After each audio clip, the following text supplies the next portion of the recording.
오늘 교회 제목은 모이는 교회, 흩어지는 교회입니다. 지난 주일에 타락한 인간을 심판하시기 위해 하나님께서 홍수를 일으키는 사건을 살펴보았습니다. 거기서 살아남은 사람이 노아와 그의 가족들이었고요. 노아와 그의 자손들을 통해 인류가 다시 퍼져나갑니다. 성경은 다음과 같이 기록합니다. 방주에서 나온 노아의 아들은 셈과 함과 야벳이다. 함은 가나안의 조상이 되었다. 이 세 사람이 노아의 아들인데 이들에게서 인류가 나와서 온 땅 위에 퍼져나갔다. 여기서 주목할 것은 노아의 아들 중에 유독 함에 관해서만 한 가지 설명이 더 붙어 있다는 것입니다. 함은 가나안의 조상이 되었다는 것이죠. 가나안의 조상 함과 관련된 이야기는 다음과 같습니다. 어느 날 노아가 포도주를 마시고 취하여서 벌거벗은 채로 잠이 들었습니다. 함은 벌거벗은 노아의 모습을 보았고요. 그리고는 다른 형제 셈과 아벳에게 야벳에게 그 사실을 알렸습니다. 여기서 알렸다라는 히브리어 원어는 미주알, 고주알, 자세히 보고하다라는 의미를 가집니다. 아마 아버지 노아의 허물을 보고 비웃는 마음으로 형제들에게 자세히 알렸다는 것이겠죠. 그러자 셈과 야벳은 겉옷을 가지고 가서 노아의 처소에 들어갔습니다. 그리고 노아의 벗은 몸을 보지 않기 위해 얼굴을 돌린 채로 노아의 벌거벗은 몸을 덮었습니다. 술에서 깬 노아는 전후 사정을 다 들었습니다. 그리고 자신의 수치스러움을 보았을 뿐 아니라 다른 형제들에게 자신의 수치를 드러낸 함을 저주합니다. 함과 함께 그의 자손 가나안을 저주하는데요. 창세기 9장 25절입니다. 가나안은 저주를 받을 것이다. 가장 천한 종이 되어서 저의 형제들을 섬길 것이다. 한편 셈에 대해서는 다음과 같이 축복했습니다. 26절입니다. 셈의 주 하나님은 찬양받으실 분이시다. 셈은 가나안을 종으로 부릴 것이다. 여기서 셈은 하나님의 축복을 받는 반면에 가나안은 저주를 받는다고 나오죠. 셈으로부터 이스라엘 민족이 나옵니다. 그리고 가나안은 훗날 이스라엘 민족과 다투는 가나안 족속들을 가리키는 것으로 보입니다. 창세기 10장 15절에서 19절 말씀인데요. 제가 읽어보겠습니다. 가나안은 맏아들 시돈을 낳고 그 아래로 헷과 여부스와 아모리와 기르가스와 히위와 알가와 신과 아르왓과 스말과 하맛을 낳았다. 그 뒤에 가나안 족은 사방으로 퍼져나갔다. 가나안의 경계는 시돈에서 그라를 지나서 멀리 가사이까지 이르렀고 거기에서 소돔과 고모라와 아드마와 스보임을 지나서 라사에까지 이르렀다. 여기에서 상당히 많은 인물과 지명이 나옵니다. 특히 이들은 훗날 하나님의 백성 이스라엘과 다투었던 수많은 이방 민족들의 조상이 되는 것이죠. 족보를 통해 알 수 있는 사실은 셈의 자손 이스라엘 민족과 함의 자손 가나안 민족들이 다투게 되어 있고 결국 승리자는 셈의 자손 이스라엘 민족이라는 것이죠. 가나안이 셈의 종이 된다고 했으니까 그렇습니다. 이것을 좀 더 확장시켜 보면 거룩한 하나님 나라가 타락한 세상 나라를 무너뜨릴 것이라는 의미로 볼 수 있습니다. 이 일은 예수 그리스도의 초림으로 시작되었고 예수 그리스도의 재림과 더불어 완성될 일입니다. 그런데 여기서 주목할 만한 이 함의 자손이 하나 더 있습니다. 바로 구스의 아들 니므롯입니다.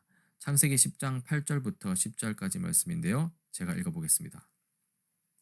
구스는 또 니므롯을 낳았다. 니므롯은 세상에 처음 나타난 장사이다. 그는 주님께서 보시기에도 힘이 센 사냥꾼이었다. 그래서 주님께서 보시기에도 힘이 센 니므롯과 같은 사냥꾼이라는 속담까지 생겼다. 그가 다스린 나라의 처음 중심지는 시날 지방 안에 있는 바빌론과 에렉과 아갓과 갈레이다. 여기서 구스는 함의 첫째 아들입니다. 구스가 니므롯을 낳았다고 나오죠. 니므롯은 장사라고 나옵니다. 힘이 센 사냥꾼이라고 합니다. 우리가 지난 주일에 살펴보았듯이 장사다, 용사다, 힘이 센 사냥꾼이다라는 설명은 그렇게 좋은 것이 되지 못합니다. 힘이 센 사람이 인정받는다는 것은 반대로 힘이 약해서는 제대로 인정받지 못한다는 의미를 가지기 때문입니다. 제대로 인정받지 못하는 것에 그치지 않고 멸시를 당하고 존재를 부정당한다는 의미를 지니기 때문이죠. 나그네와 고아, 과부가 살 수 없는 곳이고요. 폭군과 독재자가 다스리는 곳입니다. 불안과 두려움이 가득하고 공포로 심각한 정신적 고통을 받는 곳이죠. 힘이 센 몇 사람만 빼고 나머지 모두는 비참한 삶을 살아야 하는 곳입니다. 사실 힘이 센 사람들도 자기들이 약해질 때를 생각하면 두려울 것입니다. 이러니 실상은 모두가 비참합니다. 함의 자손 니무롯, 독재자이자 폭군 니무롯의 주요 무대는 시날 땅이었습니다. 시날 땅은 메소포타미아 문명이 발생한 지역으로 잘 알려진 곳입니다. 유프라테스 강과 티그리스 강 유역에서 발생한 문명이죠. 메소포타미아 문명에서 이 아시리아 제국과 바벨론 제국이 나왔습니다. 아시리아 제국과 바빌론 제국은 각각 북이스라엘과 남유다를 멸망시킨 나라입니다. 그러니까 하나님께 대적하는 나라인 것이죠. 그리고 오늘 시날 땅 그 지역에 관한 이야기를 좀 더 해보고자 합니다. 창세기 11장 1절 2절입니다. 처음에 세상에는 언어가 하나뿐이어서 모두가 같은 말을 썼다. 사람들이 동쪽에서 이동하여 오다가 시날 땅 한 들판에 이르러서 거기에 자리를 잡았다. 언어가 하나여서 같은 말을 썼던 사람들이 시날 땅 한 들판에 자리를 잡았습니다. 앞서 시날 땅은 함의 자손 니므롯의 주요 무대라는 것을 살펴보았습니다. 따라서 여기에 등장하는 사람들이 이 니므롯을 비롯한 함의 자손들임을 우리는 알 수 있습니다. 그들은 독재자들이요 폭군이었습니다. 그들이 서로 말합니다. 그들은 서로 말하였다. 자, 벽돌을 빚어서 단단히 구워내자. 사람들은 돌 대신에 벽돌을 쓰고 흙 대신에 역청을 썼다. 이 구절에서 우리는 상당한 기술력을 볼 수 있습니다. 그냥 자연 상태에 있는 돌이나 진흙을 쓰지 않는다는 것이죠. 울퉁불퉁한 돌 대신에 네모 반듯한 벽돌을 만들어냅니다. 진흙보다 접착력이 더 우수한 역청을 사용합니다. 이렇게 더 나은 기술력으로 그들이 무엇을 하라는 것일까요? 네, 4절에 나옵니다. 그들은 또 말하였다. 자, 도시를 세우고 그 안에 탑을 쌓고서 탑 꼭대기가 하늘에 닿게 하여 우리의 이름을 날리고 온 땅 위에 흩어지지 않게 하자. 벽돌과 역청으로 탑을 쌓고 도시를 세우고자 하는 것이죠. 도시 문명을 세우는 것인데요. 사실 도시 문명 자체는 별로 문제가 없습니다. 그러나 그 문명을 하나님께 대적하는 방향으로 사용한다는 게 문제이지요. 자, 한번 살펴봅시다. 첫 번째로 탑 꼭대기가 하늘에 닿게 하자고 합니다. 여기서 하늘은 하나님의 초소를 가리키고 하나님을 상징합니다. 하나님처럼 되고자 하는 인간의 교만이 드러나는 것이죠. 최초의 인류 아담과 하와도 이와 동일한 유혹에 넘어갔고 범죄하고 말았습니다. 뱀으로 가장한 사탄 마귀가 하와에게 그랬죠. 너희가 이 나무 열매를 먹으면 너희의 눈이 밝아지고 하나님처럼 되어서 선과 악을 알게 될 것이다. 이렇게 거짓말을 한 거죠. 자, 여기서 인간이 머물러야 할 자리는 하나님의 자리가 아닙니다. 하나님의 청지기 자리가 인간이 머물러야 할 자리입니다. 그 자리에서 하나님의 뜻에 순종하면서 사는 것이죠. 그렇지 않고 인간이 하나님의 자리를 차지하려 든다면, 그래서 타락한 인간의 뜻대로 세상을 다스리려고 한다면 이 세상은 고통을 겪게 될 것입니다. 타락한 세상 속에서 인간이 하나님의 자리를 찬탈하려는 움직임이 끊임없이 일어나고 있습니다. 그리고 그 속에서 이미 우리는 수많은 어려움을 겪고 있습니다. 이 세상의 고통과 울부짖음을 우리는 듣고 있습니다. 당장 우리 한국 사회를 보면은 멀리는 성수대교 붕괴도 볼 수 있고요. 삼풍백화점 붕괴도 있습니다. 그리고 유치원생 20명의 사망자를 낸 시랜드 화재 참사도 있고, 그리고 가장 최근에 300여 명의 청소년을 죽음으로 몰아넣은 세월호 참사도 있죠. 방금 언급한 모든 사건들은 하나님의 자리를 차지하려는 인간의 탐욕에 의해 일어난 일들입니다. 결국 타락한 인간이 하나님 자리를 차지하고 인간의 뜻대로 다스리려고 할 때 직접적인 피해를 입는 것은 사람입니다. 두 번째로 우리의 이름을 날리자고 합니다. 인간이 이 세상을 살아가는 목적은 이 하나님을 영화롭게 하기 위함입니다. 하나님의 영광을 위해 사는 것이죠. 하나님의 영광을 위해 가정을 꾸려갑니다. 하나님의 영광을 위해 일터에서 일하고요. 하나님의 영광을 위해서 존재하고 활동합니다. 그리고 하나님의 영광을 추구하는 삶이야말로 모두가 참된 평강을 누리는 유일한 방법입니다. 그러나 니므롯을 비롯한 함의 자손들은 하나님의 영광을 추구하지 않았습니다. 그들은 자기의 영광을 추구했습니다. 우리의 이름을 날려보자는 것, 한번 날리자는 것이죠. 그러나 자기의 영광은 결코 인간에게 참된 평강을 주지 못합니다. 자기의 영광을 추구하는 삶은 철저한 자기 중심성의 삶이고요. 자기의 영광을 위해 이웃을 배려하지 않고 때로는 이웃을 희생시키는 삶입니다. 결국 극단적인 자기 영광은 스스로를 고립시키고 결국 홀로 남게 합니다. 하나님께 영광을 올려드리며 더불어 사는 삶을 살 것인가? 아니면 자기의 영광을 위해 자기만 존재하는 고립된 삶을 살 것인가? 둘 중에 하나를 선택해야 합니다. 세 번째로 온 땅 위에 흩어지지 않게 하자고 합니다. 온 땅 위에 흩어지지 않으려는 것, 뭐 별 문제 없지 않냐 하겠지만 이것은 하나님의 명령에 대한 불순종입니다. 최초의 인류 아담과 하와에게 하나님은 명령하셨습니다. 생육하고 번성하여 땅에 충만하여라. 그리고 대홍수 심판 이후 새로운 인류 노아에게도 하나님께서 명령하셨습니다. 생육하고 번성하여 땅에 충만하라. 여기서 땅에 충만하기 위해서는 흩어져야 합니다. 한 자리에 모여서는 그 넓은 땅에 충만할 수 없다는 것이죠. 그러나 함의 자손들은 온 땅에 흩어지기를 거부하고 있습니다. 하나님의 뜻을 거부하고 자기들끼리 모여서 자기들의 왕국을 이루고자 하는 것이죠. 하나님께 대항하는 이 거대한 왕국을 만들겠다는 것인데요. 결코 성공할 수 없는 꿈입니다. 그들은 헛된 희망 가운데 있습니다. 사실 이것은 함의 자손만이 아니라 모든 인류가 빠진 잘못된 걸음이었습니다. 창세기 10장 25절을 보십시오. 제가 읽어보겠습니다. 에벨은 두 아들을 낳았는데 한 아들의 이름은 그의 시대에 세상이 나뉘었다고 해서 벨렉이라고 하였다. 여기서 에벨은 노아의 아들 셈의 자손입니다. 셈은 노아에게 축복을 받은 아들이죠. 정확하게 말하자면 이 에벨은 셈의 증손자입니다. 그 에벨에게서 두 아들이 태어났는데 한 아들의 이름을 벨렉이라고 짓습니다. 아들의 이름을 벨렉이라고 이름 지은 이유는 그의 시대, 그의 때 세상이 나뉘었기 때문이라고 나옵니다. 세상이 나뉘었다는 것은 결국 바벨탑 사건으로 말미암아 민족과 언어가 흩어진 것을 가리키는 것입니다. 이것은 바벨탑 사건이 오로지 함의 자손에 의해서만 일어난 것이 아님을 보여줍니다. 노아를 통해 하나님의 축복을 받은 셈입니다. 그 셈의 자손도 바벨탑 건설에 참여했습니다. 그야말로 모든 인류가 하나님께 반역하는 길을 걷고 있었다는 것이죠. 이렇게 더 깊은 반역의 길로 빠져들고 있는 인류입니다. 하나님처럼 되려고 이름을 한번 날려보려고 그리고 흩어지지 않으려고 탑을 높이 쌓았습니다.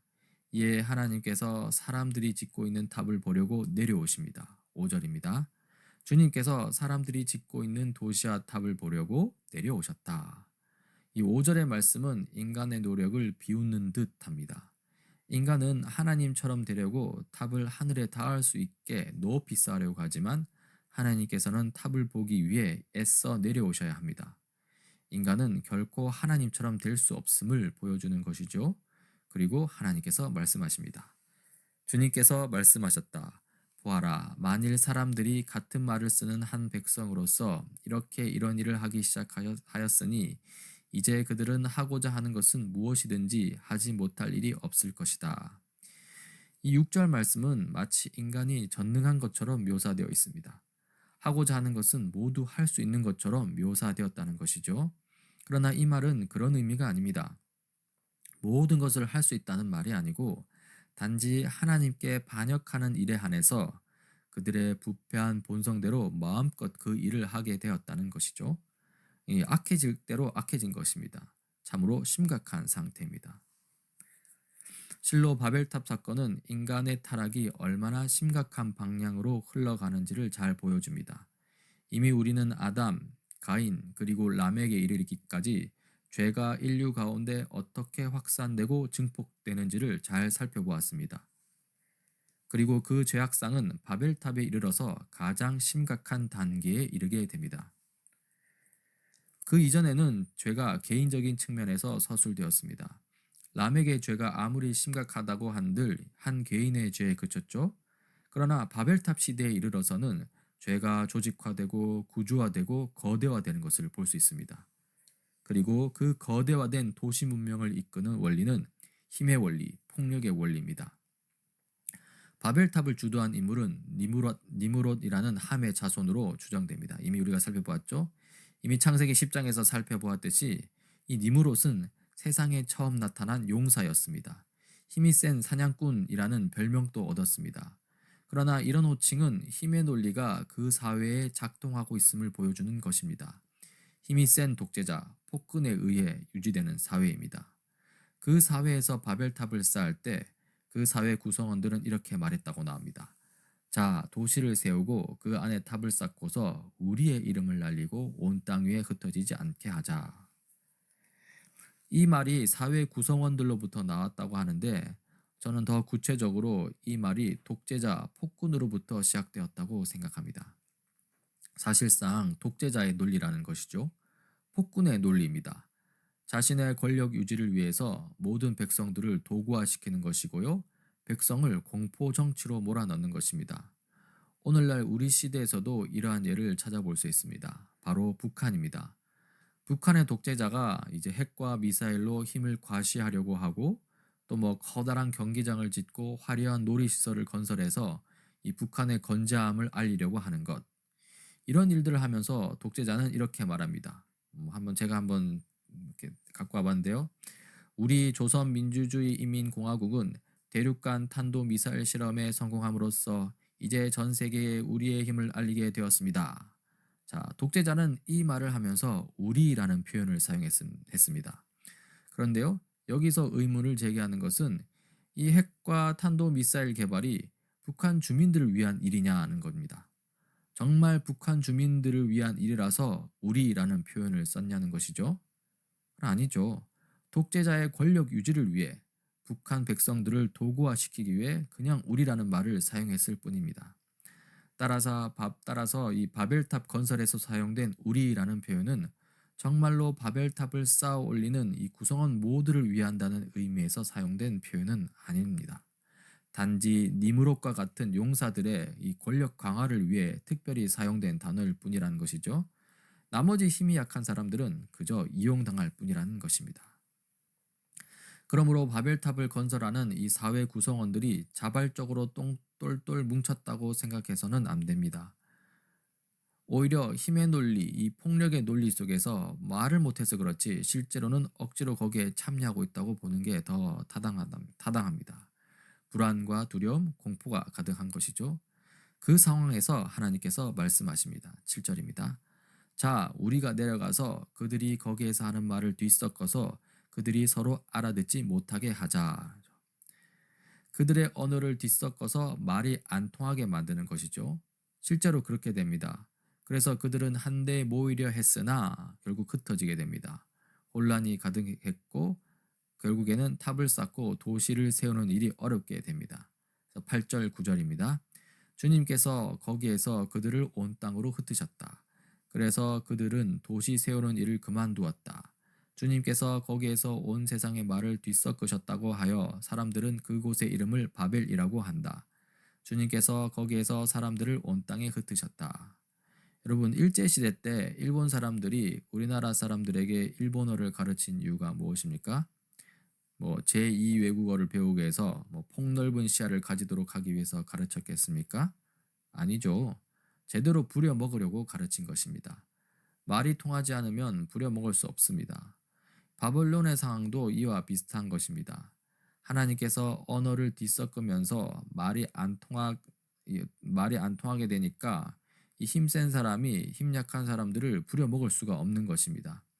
이렇게 언어가 갈라지고 각기 언어가 통하는 사람들끼리 뭉치고 세력화하면서 이 바벨탑 건설을 중심으로 모인 사람들은 결국에는 흩어지기 시작했습니다. 바벨탑 계획이 무산되고 만 것이죠. 이것은 하나님께서 하신 일입니다. 한번 오늘날 보시죠. 오늘날 우리가 사는 세상도 바벨탑을 쌓아 올리고 있습니다.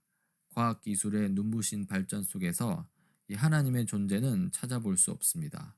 과학 기술이 하나님의 자리를 대신 차지하고 앉았습니다.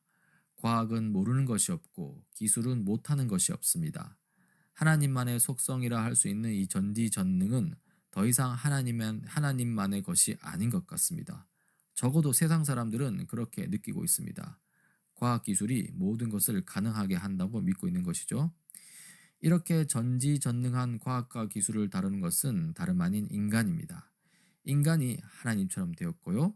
인간은 과학과 기술을 통해서 하나님의 이름만이 가질 수 있는 권위를 자기 자신의 이름에다가 갖다 붙이려고 합니다. 그리고 자기 이름을 온 세상에, 그야말로 온 우주에 널리 알리려고 하는 것이죠. 그런데요, 이렇게 놀랍고 대단한 과학 기술을 가지고 있는 인간이 이 세상에서 참으로 행복하다고 할 수 있습니까? 그렇게 이름을 날린들 정말 평안하다고 할 수 있느냐 하는 것입니다. 결코 그렇지 않습니다. 이미 언급했듯이 힘의 논리 속에서 인류는 불행을 경험하고 있습니다. 불안과 두려움이 끊이지 않습니다. 전쟁을 경험하고 있는 나라들은 뭐 말할 것도 없고요. 우리나라와 같이 이 민주주의가 발전한 나라들조차도 불안과 두려움에 시달리고 있습니다. 불안과 두려움, 이것은 오늘날 시대 정신이 되고 있습니다. 그러면 무엇이 문제일까요? 과학기술이 문제일까요? 그건 아닙니다. 과학기술 그 자체는 문제가 될 것이 전혀 없습니다. 오히려 과학기술은 하나님의 창조 명령에 포함되어 있는 것입니다. 하나님은 인류가 과학기술을 이용하여 발전하길 원하셨고요. 과학을 통해 하나님이 창조하신 창조세계에 대해서 더 알길 원하셨습니다. 하나님이 주신 창조 능력을 가지고 다양한 기술을 발전시키길 원하셨습니다. 그렇게 해서 하나님을 영화롭게 하고 인간 자신이 기쁨을 누리기를 원하셨던 것이죠. 그렇다면 무엇이 문제일까요? 네, 바로 타락한 인간의 마음이 문제입니다. 과학기술을 사용하는 타락한 마음이 문제라는 것이죠. 그 타락한 마음이 과학과 기술을 잘못된 방식으로 사용하고 있습니다. 하나님께 영광 돌리기 위해 과학기술을 사용하는 것이 아니라 자기의 영광을 위해서 과학기술을 사용하고 있다는 것이죠. 자기 영광을 추구한 데서 오는 이 철저한 자기중심성, 이기적인 마음, 이런 부패한 마음 때문에 하나님이 주신 자원을 함께 공유하는 법을 잃어버렸습니다. 거기서 과학기술은 탐욕의 노예가 되어서 타인의 것을 빼앗는 도구가 됩니다. 이러니 우리 세상은 자기 것을 빼앗길까봐 두려워하는 마음이 가득합니다. 빼앗기지 않기 위해서 안간 힘을 쓰고요. 빼앗기지 않기 위해서 오히려 빼앗으려고 합니다. 그래서 더 큰 힘을 키웁니다. 힘의 논리, 강자의 논리 속에서 부유한 사람은 더욱더 부유하게 되고 가난한 사람은 더욱더 가난하게 됩니다. 이 오늘날 우리 시대의 특징, 극심한 빈부격차로 할 수 있습니다. 이 극심한 빈부격차는 단순히 한 개인의 나태함과 게으름만으로 설명될 수 없는 것입니다. 이것은 조직화되고 구조화되고 거대화된 이 무한 경쟁의 경제적 시스템 속에서 이루어지고 있는 일입니다. 그야말로 혼돈이 가득한 바벨탑 것이죠. 이 불안과 두려움의 시대 상황 속에서 우리는 어떻게 해야 할까요? 바벨탑과 같은 타락한 사회에서 이 소망을 보여줄 수 있는 무언가가 필요합니다. 이 대안적인 공동체 모델이 필요하다는 것이죠. 그리고 그것이 바로 교회입니다. 교회는 우리 사회가 원래 가고자 했던 길, 하나님이 원하셨던 그 길을 보여주어야 합니다. 그 길만이 참된 평강의 길임을 보여주어야 합니다. 참으로 교회만이 우리 시대의 희망인 것이죠. 저는 여기서 교회의 두 가지 특징을 살펴보고자 합니다. 기독교 역사 속에서 오늘날과 같은 교회가 서게 된 것은 이 사도행전에 잘 나타나 있습니다. 사도행전은 예수님의 제자들, 곧 사도들이 성령 하나님의 도우심 가운데 교회를 세워가는 이야기입니다. 즉, 교회에 관한 이야기가 바로 사도행전이죠. 사도행전에서 처음 교회가 세워지는 것을 보여주는 것이 이제 사도행전 2장인데요. 그 내용을 한번 간략히 살펴보겠습니다. 예수님의 제자들이 한 곳에 모여 기도하는데 갑자기 성령 하나님께서 그들에게 임하시는 장면에서 시작합니다. 성령 하나님께서 제자들에게 강하게 임하실 때 제자들이 방언으로 기도하기 시작하는데요. 이 세계 각국에서 오순절 유대 절기를 지키기 위해 모여든 유대인들은 깜짝 놀랍니다. 왜냐하면 예수의 제자들이 세계 각국의 언어를 말하면서 기도하였기 때문입니다. 그래서 사도행전 2장 4절부터 6절까지인데요. 제가 읽어보겠습니다. 그들은 모두 성령으로 충만하게 되어서 성령이 시키는 대로 각각 방언으로 말하기 시작하였다. 예루살렘에는 경건한 유대 사람이 세계 각국에서 와서 살고 있었다. 그런데 이런 말소리가 나니 많은 사람이 모여와서 각각 자기네 지방 말로 제자들이 말하는 것을 듣고서 어리둥절하였다. 그러니까 이 오순절 성령 강림과 이 방언 기도는 바벨탑을 생각나게 합니다. 바벨탑을 생각나게 하는데 이 정확하게 바벨탑과 반대되는 방식으로 역사하시는 하나님을 볼 수 있습니다. 바벨탑에서 하나님께서 세상에 내려오셔서 인간의 언어를 나누셨고 인류를 온 땅으로 흩어버리셨습니다. 그러나 이 사도들의 모임에서는 이 성령 하나님께서 그곳에 임하셔서 서로 다른 그들의 언어를 한 곳에 모으시고 사람들 또한 그곳으로 모으시는 것을 볼 수 있습니다. 이 바벨탑과는 완전히 반대가 되는 것이죠. 즉 하나님께서는 흩어진 민족들을 하나로 모으시는 것을 볼 수 있습니다. 바로 교회라는 이름으로 말이죠. 실로 성령이 임하시고 성령이 충만하게 된 베드로는 세계 각국의 언어로 기도하는 제자들의 모습을 보고 이 놀라는 사람들에게 복음을 전합니다. 그리고 복음을 들은 사람들은 예루살렘 교회로 모입니다. 사도행전 2장 40절에서 42절입니다. 베드로는 이 밖에도 많은 말로 증언하고 삐뚤어진 세대에서 구원을 받으라고 그들에게 권하였다. 그의 말을 받아들인 사람들은 세례를 받았다. 이렇게 해서 그날의 신도의 수가 약 3천 명이나 늘어났다. 그들은 사도들의 가르침에 몰두하며 서로 사귀는 일과 빵을 떼는 일과 기도에 힘썼다. 여기서 우리는 이 모이는 교회의 몇 가지 특성을 볼 수 있는데요. 그러니까 여기서 나타나는 교회는 모이는 교회라고 할 수 있는데요. 모이는 교회는 첫째로 이 사도들의 가르침에 몰두합니다.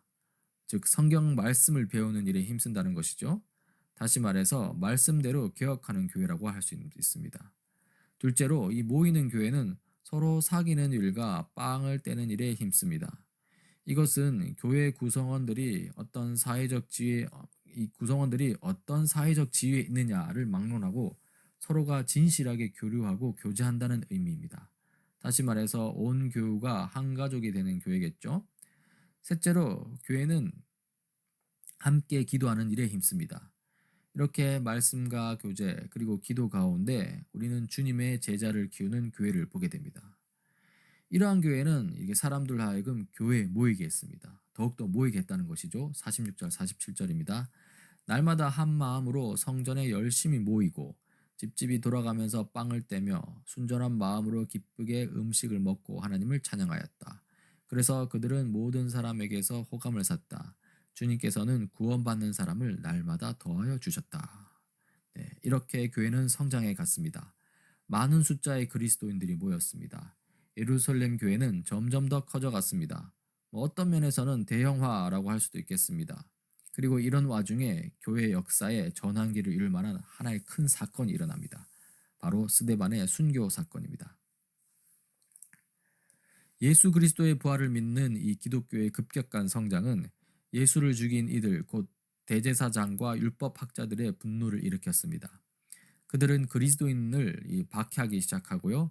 거기에 앞장선 대표적인 인물이 후에 바울이라고 불리게 될 사울입니다. 사울에 의해 예루살렘 교회의 집사였던 스데반이 죽임을 당하게 되죠. 스데반이 죽임을 당한 뒤에 어떤 일이 벌어졌을까요? 사도행전 8장에 나옵니다. 1절을 제가 읽어보겠습니다. 사울은 스데반이 죽임 당한 것을 마땅하게 여겼다. 그날에 예루살렘 교회에 큰 박해가 일어났다. 그래서 사도들 이외에는 모두 유대 지방과 사마리아 지방으로 흩어졌다. 보십시오. 대제사장과 사울의 박해를 피해서 예루살렘 교회의 그리스도인들이 유대 지방과 사마리아 지방으로 흩어졌습니다. 여기서 우리는 다시 바벨탑을 생각하게 됩니다. 하나님께서는 바벨탑에서 사람들을 흩으신 것과 비슷한 이유로 예루살렘 교회를 흩어버리십니다. 최초의 윤리 아담과 새로운 인류 노아에게 주셨던 창조 명령, 땅에 충만하여라는 그 명령을 지켜나가라는 것이죠. 참으로 예루살렘 교회는 흩어짐을 통해서 온 땅에 그리스도의 복음을 충만하게 전하기 시작합니다. 사도행전 8장 4절입니다. 그런데 흩어진 사람들은 두루 돌아다니면서 말씀을 전하였다. 결국 교회는 모이기만 해서는 안 됩니다. 흩어져야 합니다. 흩어져서 복음을 전하는 삶을 살아야 합니다. 말로 전하는 복음 전도만을 의미하지 않습니다. 각자의 일터에서 하나님의 나라의 원리, 사랑과 공의의 원리를 실천하고 보여주는 것이죠. 행동으로 복음을 전하는 삶입니다. 이것은 세상 속 그리스도인의 정체성에 관한 이야기입니다. 우리는 힘의 논리로 무장한 세상 속으로 들어가서 참된 평강을 주는 삶이 무엇인지 이야기하고 보여주어야 합니다. 사실 결코 쉬운 일이 아닙니다. 때로는 우리조차도 힘의 논리에 휩쓸릴 때가 있을 것입니다. 그러나 우리는 포기해서는 안 됩니다. 할 수 있는 대로, 할 수 있는 만큼 무언가를 해야 합니다. 하나님께서 우리를 그리스도인으로 부르신 이유가 거기에 있기 때문입니다. 그리고 이것은 나그네와 장애인과 함께하는 교회의 사명이기도 합니다. 나그네와 장애인은 힘의 논리에서 철저히 외면당하고 배제당하기 쉬운 사람들입니다. 세상 속에는 그런 사람들이 문척 많습니다. 어쩌면 세상 모든 사람들이 나그네요 장애인입니다. 그들은 안전과 안식처를 갈구하지만 참된 안전, 참된 안식처를 찾지 못해 이리저리 방황하고 있습니다. 그들은 온전한 몸을 가졌다고 하지만 이 정신적인 불안과 두려움 속에서 온전한 삶을 살지 못합니다. 그래서 그들에게 복음이 필요합니다. 교회는 흩어져서 세상 속으로 들어가야 합니다. 그리고 거기서 복음을 전해야 합니다. 복음은 하나님 나라가 이 땅에 임했다는 소식입니다. 불안과 두려움이 아니라 참된 평강이 가득한 하나님 나라가 이 땅에 임했습니다. 이것은 실제 상황입니다. 믿음의 눈으로 보면 그 나라가 보입니다. 그리고 이 나라는 점점 더 강력해지고 있습니다. 주님 다시 오실 그날에 이 하나님 나라는 완성될 것입니다. 이것은 단순히 공상 세계에서 일어나는 일이 아닙니다. 실제 상황입니다. 제가 한 말씀 읽어보겠습니다. 계시록 말씀입니다. 그 뒤에 나는 다른 천사가 큰 권세를 가지고 하늘에서 내려오는 것을 보았습니다. 땅은 그의 영광으로 환해졌습니다. 그는 힘찬 소리로 외쳤습니다. 무너졌다, 무너졌다, 큰 도시 바벨론이 무너졌다. 보십시오. 거룩한 도시 새 예루살렘이 이제 곧 옵니다. 그것은 큰 도시 바벨론을 무너뜨릴 것입니다. 큰 도시 바벨론의 노예로 살지 말아야겠습니다. 거룩한 도시 새 예루살렘 시민으로 살아야겠습니다. 기도하겠습니다. 하나님 아버지, 바베탑 이야기를 통해서 하나님께 반역하며 자신의 영광을 위해 사는 죄인들의 무리를 봅니다. 우리가 사는 이 세상 또한 바벨탑과 다를 바 없음을 이 시간 고백합니다. 그리스도인으로서 힘의 논리에 억눌려 사는 세상을 향해, 불안과 두려움에 떨고 있는 세상을 향해 하나님 나라가 임했노라 기쁨의 소식을 선포하는 저희들이 되게 하소서. 먼저 저희들이 다니엘 새 시대 교회를 통해 하나님 나라를 경험하게 하시고 저희가 경험한 하나님 나라를 세상에 온전히 전하게 하소서. 예수 그리스도의 이름으로 기도드립니다. 아멘.